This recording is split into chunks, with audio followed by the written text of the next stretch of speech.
Welcome to this video. What you're about to watch is not just information, not just another motivational video. This is a rebuild, a reset, a complete restart of your mind, your emotions, your habits, and your life. Right now, you may feel broken. You may feel tired. You may feel like you've lost time, lost hope, or lost focus. Maybe you feel like you've wasted days, weeks, even years. But this moment can be your turning point. Because we're not going to talk about fixing your life someday. We're not going to wait for a perfect plan or perfect motivation. We're going to begin fixing your life today. Not next week, not next year, but right now.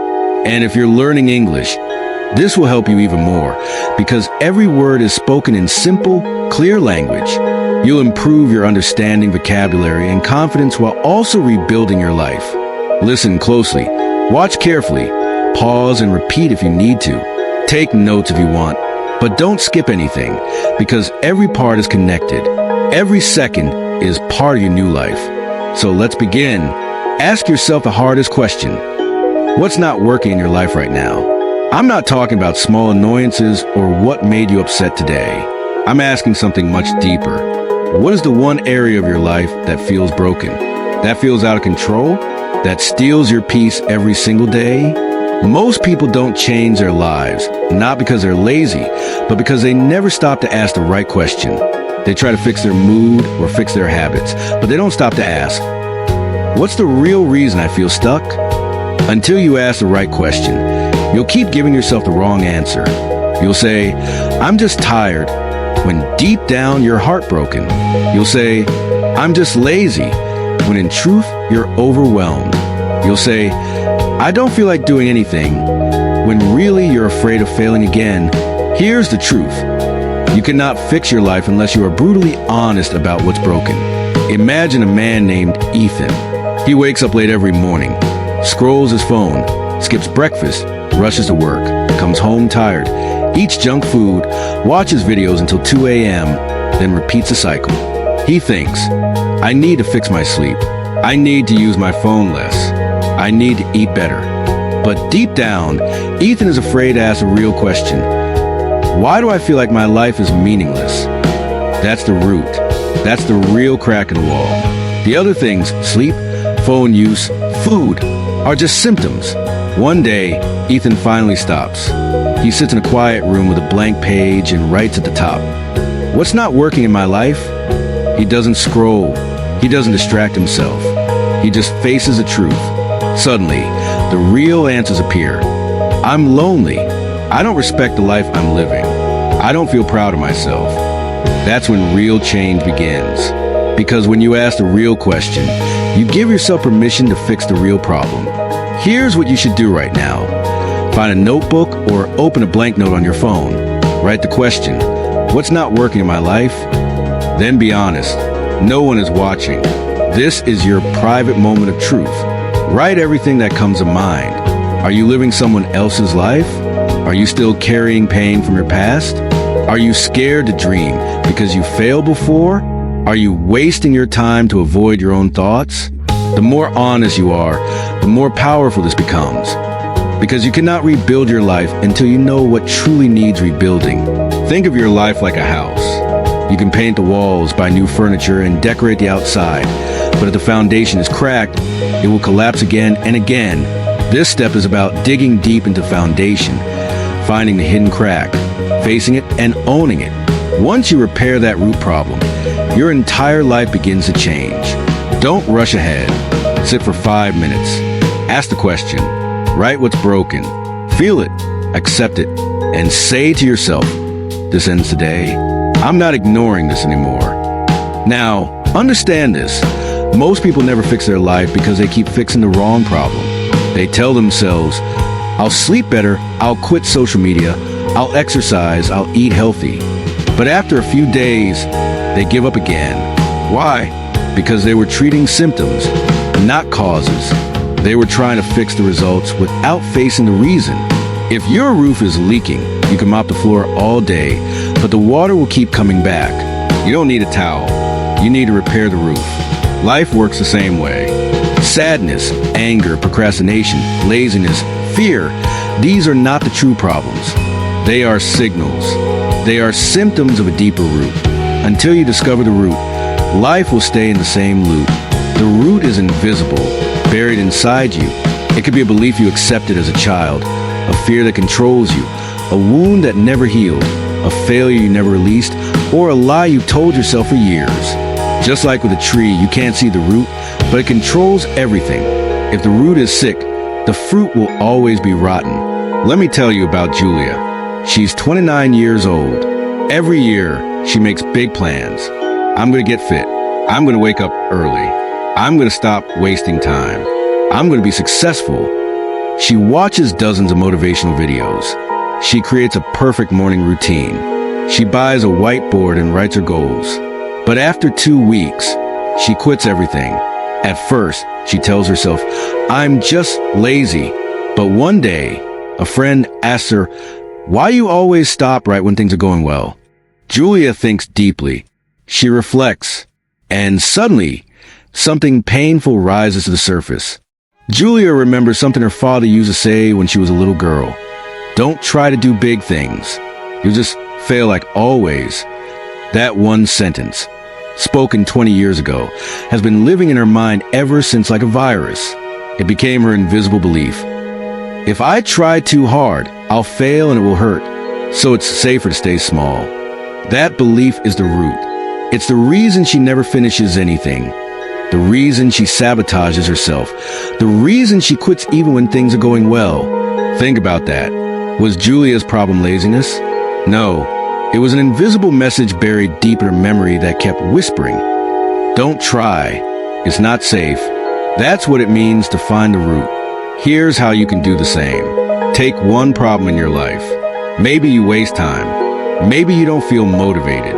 Maybe you get angry easily. Now ask yourself why. But don't stop at the first answer. For example, I waste time because I'm lazy. Why am I lazy? Because I feel tired all the time. Why do I feel tired? Because nothing excites me. Why doesn't anything excite me? Because I don't believe anything I do really matters.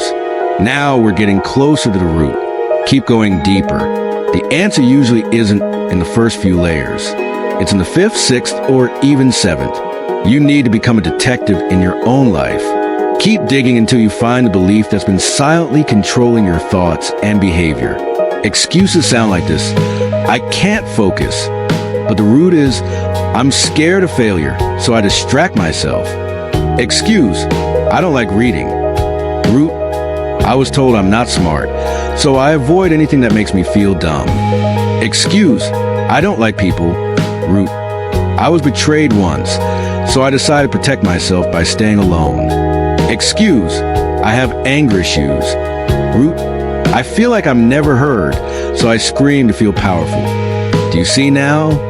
Everything you do, everything you avoid, everything you feel comes from somewhere, and that somewhere is the root. Take your journal and look back at what you wrote earlier. Choose one problem you identified and go deeper with this exercise. Write this sentence 5 times, each with a different ending. The real reason I struggle with underscore is because, for example, the real reason I struggle with discipline is because I'm scared of disappointing myself. The real reason I struggle with discipline is because I don't believe I'm capable. The real reason I struggle with discipline is because I've always failed in the past. The real reason I struggle with discipline is because I compare myself to perfect people online. The real reason I struggle with discipline is because I've never had someone believe in me. By the 4th or 5th answer, you'll discover something that hits you. That's the root. It might feel emotional. It might feel raw. You might even cry. That's good, because for the first time, you're facing the truth. And when you face the root, you take away its power. You can't fix your life in a single day unless you face what's been breaking it for years. Excuses are loud, but the truth is quiet. It waits for you to listen. So dig deep, be honest, and don't be afraid of what you'll find, because what you find will be your starting point. Once you uncover the root, you can finally plant something new. There are 2 versions of you. The outside version is what others see. The inside version is what only you see when you're alone. You can lie to others. Wear a mask in front of friends, smile when you're broken, or post positive quotes online while secretly feeling like a failure. But there's one person you can never lie to, the person in the mirror. The mirror doesn't care about your excuses, your stories, or what people think. It shows the truth, raw and honest. And that's why most people avoid it. Not because it's glass, but because it reflects their guilt, regret, and fear. This is why people scroll endlessly, why they stay busy, why they escape into food, noise, and distractions. Because if they stood still and looked into the mirror, they'd have to answer the hardest question. Am I proud of the person I become? This isn't about self-help. It's about self-confrontation. Real transformation only starts when you stop running from your own reflection. Imagine a warrior's sword. After every battle, the blade is covered in dirt, scratches, and blood. But when the warrior wants to know if the sword is still strong, still straight, still whole, he doesn't guess. He doesn't just look at the edge. He holds it up to the light, tilts it, and studies the reflection. If it's bent, he knows it won't cut. If it's cracked, he knows it might break. If it's dull, he knows it needs sharpening. The sword itself doesn't speak, but the reflection reveals everything. You are the warrior, and your mirror is your truth. Every day you fight against time, fear, anxiety, comparison, insecurity, and disappointment. The face in the mirror shows the truth of how you're fighting. You can't rebuild your life unless you first face who's holding the sword. And that person is you. It's simple, but not easy. Stand in front of a mirror. No filters, no music, no lights. Just silence. Look into your own eyes. Not your hair, not your face, your eyes. Hold the stare. Don't speak yet. Let yourself feel everything you've been running from. The disappointment, the guilt, the failures, the wasted time, the broken promises. Don't escape it, because this confrontation is where transformation begins. Then speak to yourself. The words you speak to yourself are more powerful than any book, video, or teacher. Say them slowly, clearly, truthfully. I know I've failed, but I'm not a failure. I've lied to myself, but I choose honesty from now. I've been weak, but I'm ready to be strong. I accept who I've been, but I'm not staying here. I still have time. I still have breath. That means I still have power. This isn't magic or some positive affirmation game. It's a declaration of war against a version of you that's been living in fear, shame, laziness, or regret. It's not just motivation. It's also psychology.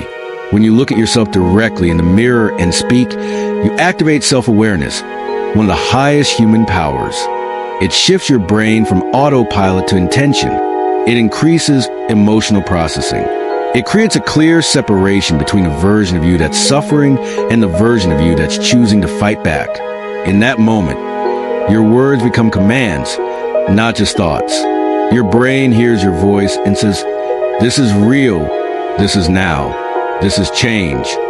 If you skip this, you'll go through the rest of the process with your mask still on. You'll collect advice, but you'll still be pretending. You'll nod your head, but you'll still be hiding. This step removes the mask.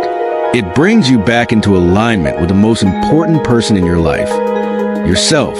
Because here's the truth. If you can't look yourself in the eyes and speak with power, you'll keep looking at your phone for someone else to validate you. Right after this, go to your bathroom mirror or use your front camera. Set a timer for 3 minutes. No distractions, no background noise. Stare at your eyes. Say out loud, "This is the last day I lied to myself. I'm ready to rebuild. I am not who I was yesterday. Starting now, I will become someone I respect." Speak it slowly. Even if you feel nothing at first, keep speaking. You're not just changing how you look. You're changing who's behind the eyes. And once you do that, once you face yourself and speak truth into your own soul, you've already done something that most people will never do. The mirror isn't your enemy. It's your first friend in healing. It shows you what others can't see. It reflects your fears, your doubts, but also your strength, your desire, your fight. Use it, because the day you start talking to the mirror is the day you stop begging the world to talk back to you. Most people wake up with a dream of changing their entire life, but by lunchtime they're already tired, distracted, and back in old habits. Why? Because they try to control 24 hours at once. Real change doesn't begin with a day. It begins with a single hour. This hour is your battlefield, and it must be won completely, without compromise. Imagine a giant forest filled with thousands of dead trees. It's dark, silent, lifeless. You want to bring life back, but you can't plant 10,000 trees in a single day. You can't water the entire land. You can't build new soil overnight. So what do? You choose one spot, one piece of ground. You clear it. You prepare the soil. You plant one seed, and you protect it with everything you have for 1 hour. You give that seed water, sunlight, and space. You keep away the crows. You stay focused on that one spot like your life depends on it. That's how rebirth begins. Your mind is a forest, and this 1 hour is a seed. Choose a single hour today where you eliminate all distractions. Focus on one meaningful task. Protect your attention like it's sacred. That hour is not for scrolling, not for applying, not for consuming. It is for building. And it doesn't matter what you do in that hour. What matters is how you do it. With intention, with discipline, with control. When you finish, something magical happens. You start to believe in yourself again. Not because someone motivated you, but because you proved your own brain, I'm capable of winning. Here's how. Pick a time today. Choose 1 hour. Make it sacred. Choose a single task. Just one. Clean one room. Write one page. Study one topic. Organize your workspace. Remove all distractions. Turn your phone completely off and put it in another room. This is war. Set a timer for 60 minutes. Begin. Stay with the task. Stay with yourself. When you finish, celebrate in silence. Don't post it. Don't tell anyone. Just breathe and say to yourself, I won my first battle today. That is the beginning of transformation. Winning 1 hour resets your relationship with time, energy, and self-worth. Time is not your enemy. Your phone is not your enemy. Even your emotions are not your enemy. The real enemy is the belief that you can't control your own life. This destroys that belief with proof. You don't need to win the whole year today. But if you can win 1 hour, tomorrow you can win 2. And one day, you'll look back and realize you rebuilt your entire life, 1 hour at a time. Some versions of you must be buried before the new you can rise. Inside your mind are files, old memories, old emotions, old stories. Some are beautiful, but others are poison. These toxic thoughts don't scream. They whisper, you're not enough. You always quit. No one cares about you. You'll fail again. These whispers are programs, and they've been running in your brain for years. You cannot build a powerful life with this kind of background noise. So you must take those thoughts and kill them. Imagine a giant mirror in a temple. It was once clear, pure, shining. But over the years, dust, smoke, and fingerprints have made it foggy. You want to see your real face, but no matter how hard you look, all you see is blur. Would you keep staring at the fog forever? No, you'd clean it. That's what this step is about. Removing what is covering your truth. Not with silence, not with overthinking, with fire. Take a pen and a blank page. Write down every dark thing you're carrying. Write the lies, the pain, the guilt, the words that broke you, the beliefs that ruined you, the regrets that still haunt you. Be brutally honest. Don't make it pretty. Don't edit. Just let it bleed onto the page. When you're done, read it once, quietly, alone, then burn it safely. Watch the paper turn black. Watch the words disappear. Watch the old version of you turn into smoke. When you write a thought, you take it out of mental storage. You transfer it from your nervous system into the physical world. That act is release. And when you burn it, your mind and body register something profound. This story is over. This version of me has died. This pain is not coming with me into the next chapter. Even though it seems simple, your brain accepts this as a transition. You begin to let go, not just emotionally, but biologically. If you don't know where to start, use prompts like, I forgive myself for, I hate that I feel shame about, I still carry the voice of, I'm scared that I will always. These sentences unlock the pain. They bring up the old code so you can destroy it. And once it's gone, you'll feel something that can't be explained. Freedom. Don't put this off. Don't say you'll do it later. Do it today, even if it's just a few lines. Because sometimes you don't need motivation. You need a funeral for your old life. And that's exactly what this is. You cannot become a new person if you're still feeding old thoughts. You cannot create a future while carrying dead memories. The burn is not just about fire. It's about freedom. And freedom only comes when you release what no longer serves you. Let it go, burn it, and begin again. Because from this moment on, you are no longer rebuilding the past. You are building something brand new. In today's world, everyone screams, do more, chase everything, multitask all day. But when you try to live like that, your mind becomes a messy desk, full of papers, distractions, voices, and noise. You open one tab, then another. Before you realize it, your brain is full, but you finish nothing. That's not power. That's chaos. You don't need more goals. You don't need productivity hacks. You need focus. Pure, sharp, undivided focus. The human brain wasn't designed to do everything at once. It was designed to go deep, one thing at a time. When you focus on one thing, you multiply your energy, clarity, and speed. A flashlight spreads light in all directions. It can light up a room, but it cannot cut through anything. Now think of a laser. It focuses all its light in one narrow, sharp line, and that focused beam can cut through steel. That's the difference between a scattered life and a focused life. You're not here to be a flashlight. You're here to become a laser. Your energy, your thoughts, your time must be directed at one meaningful target at a time, because only then will your life start moving again. Focusing on one thing means that when you're working, you're not scrolling. When you're reading, you're not switching to notifications. When you're healing, you're not pretending. When you're thinking, you're not talking. It means telling your mind right now, this is the only thing that matters. Choose your priority task for the day. One thing, not 3, not 5, just one. Break everything else.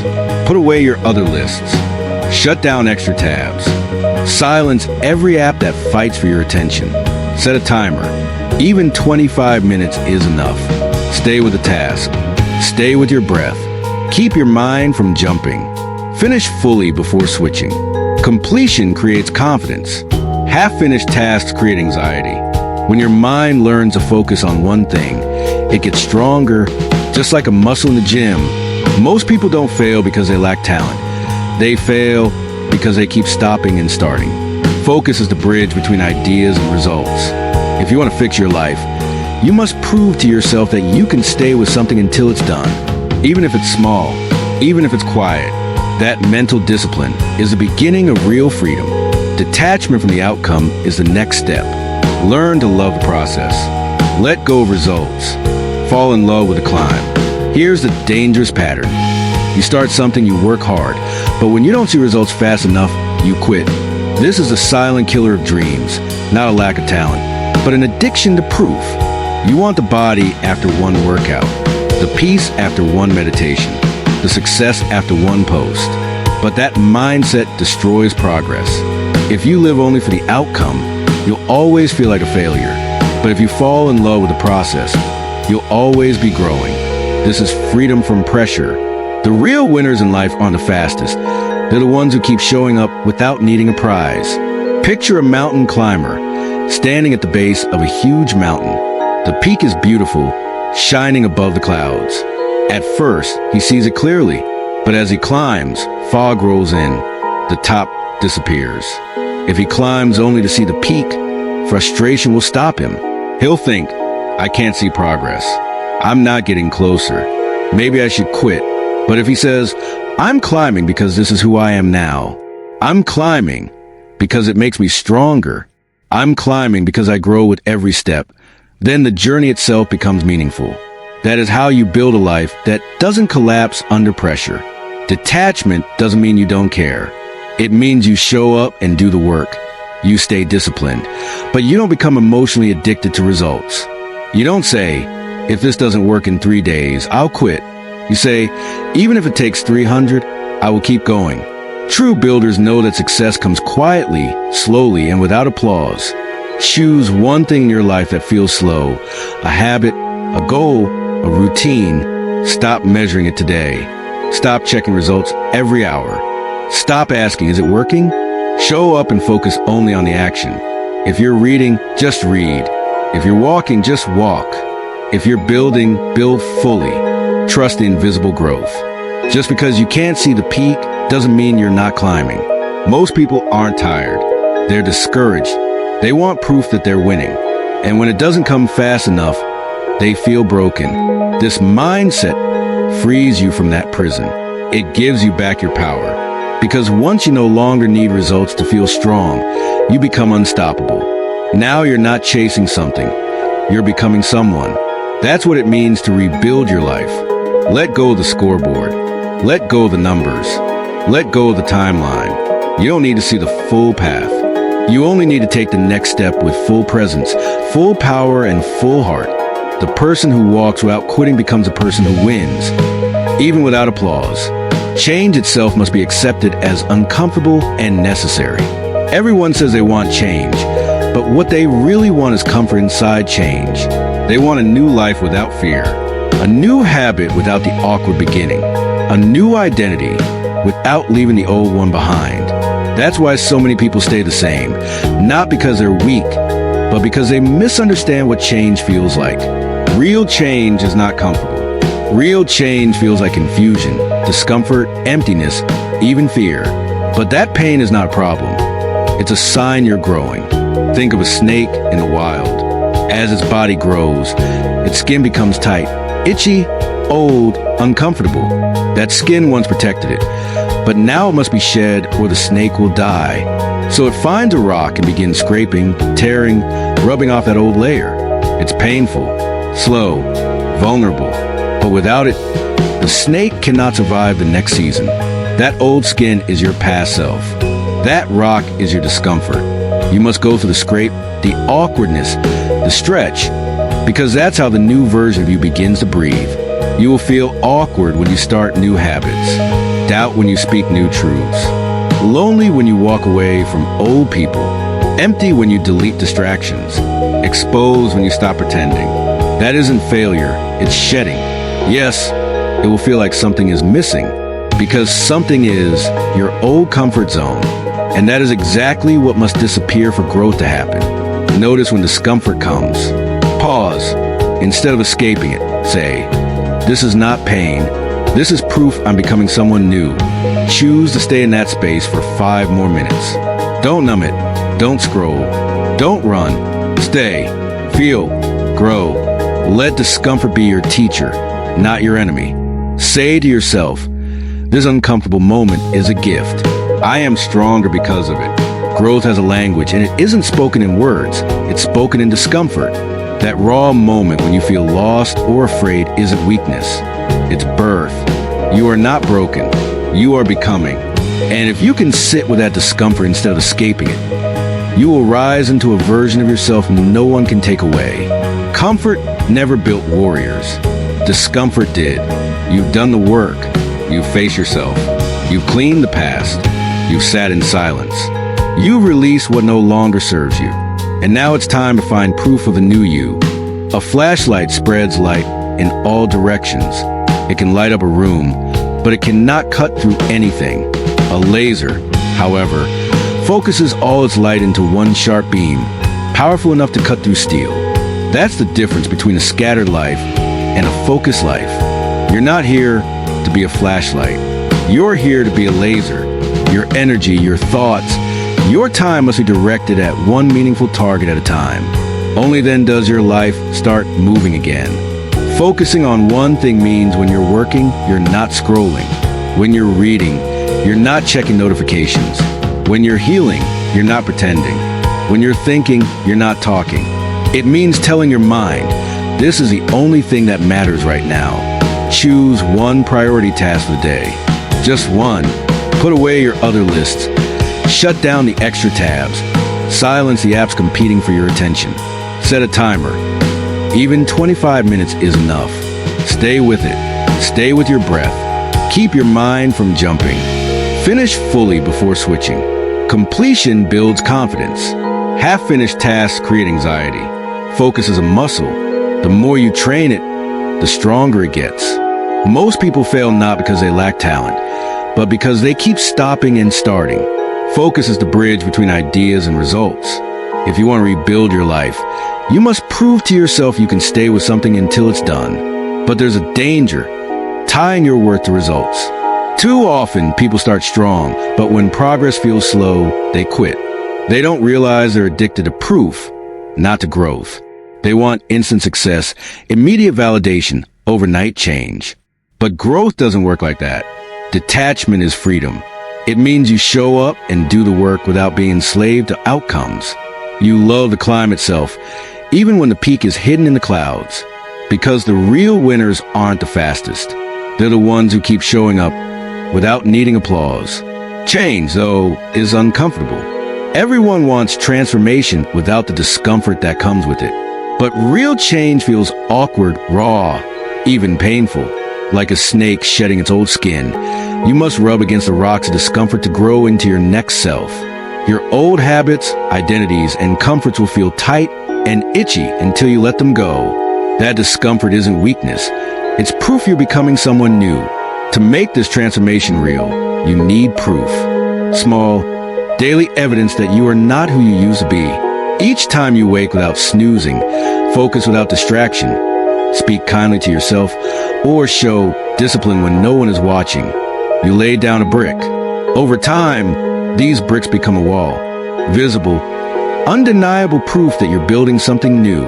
And when doubt whispers, maybe I'll fall back, you can answer, no, I have proof. Keep a record. Write down 3 things each day that show you changed. They don't need to be big. They just need to be real. Small victories create identity, and identity sustains transformation.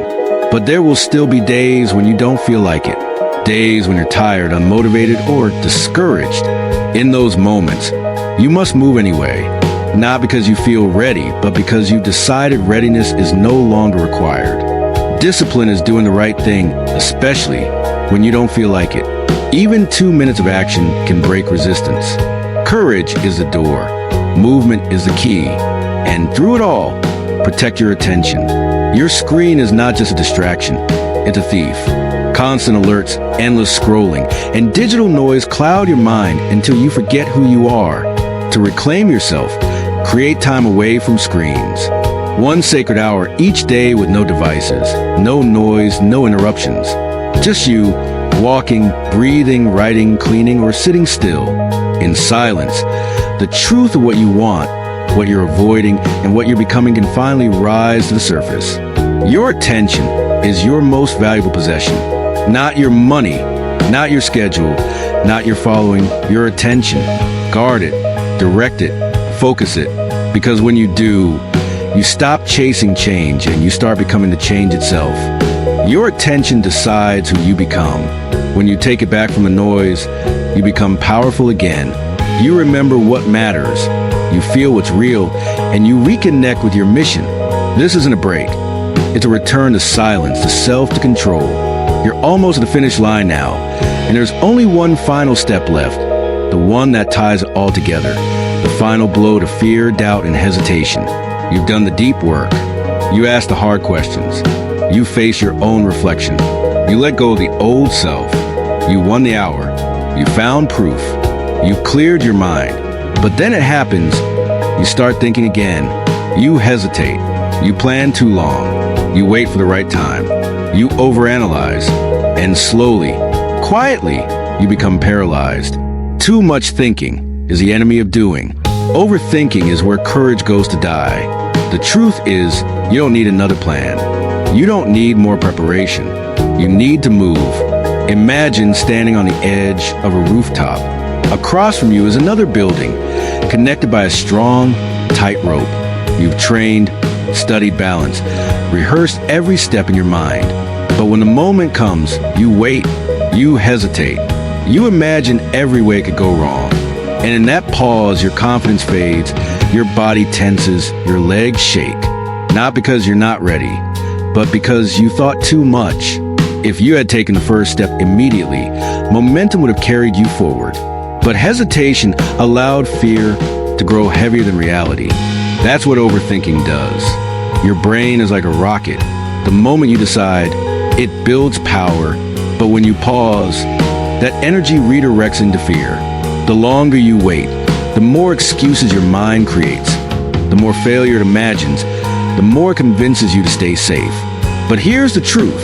The safest place is action. Action removes fear. Action brings clarity. Action builds belief. When you wake up and wonder, should I get up or snooze? Don't think, just get up. Should I work out today or skip? Don't think, just start moving. Should I send that message? Don't think, just send it. Should I begin writing? Don't think, just open the page. Should I speak up in this meeting? Don't think, just raise your voice. The moment you act, your body follows. Your mind clears and fear dies. When the right thought enters your brain, you have only a few seconds to move before hesitation destroys it. Act quickly. Move before your doubt returns. Because every second you hesitate, you lose power. Every second you act, you take it back. Say this to yourself. I don't wait for permission to grow. I don't need to feel ready. I create readiness through movement. I don't let fear vote. I am the only voice that matters. Now, practice this truth. Choose one action you've been putting off, something small but meaningful. A call you've avoided, a message you haven't replied to, a 10-minute workout, cleaning one drawer, throwing away one distraction, or simply sitting in silence with yourself. Do it now, before hesitation returns. In doing so, you'll feel something rise within you. Not fleeting motivation, not adrenaline, but true power. The power to act, to break the loop, to move without fear. This is how you fix your life. Not in theory, not someday, but today. You've reached the end of something most people never even begin. You walk through every layer of yourself. Your mind, your pain, your discipline, your truth. And now you're different. Not because you consumed words, but because you move with them. You wrote, you faced yourself, you deleted what didn't belong, you did hard things, you made decisions, and you didn't run. If you've truly walked this path, honestly, fully, even quietly, your life has already shifted. Maybe not on the outside yet, but within you, the engine is running. You were never broken, never lazy, never lost. You were simply buried under noise, fear, and delay. But today, you dug yourself out. Today, you rebuilt. Today, you began again. And here's the powerful truth. If you can change your direction in one day, you can change your entire life in 1 year. All it takes is the right start. This was your start. Now keep going. Remember, the next chapter of your life is unwritten, and you're holding the pen. Make it worth it. Now go. Don't think. Just do. Your life is waiting.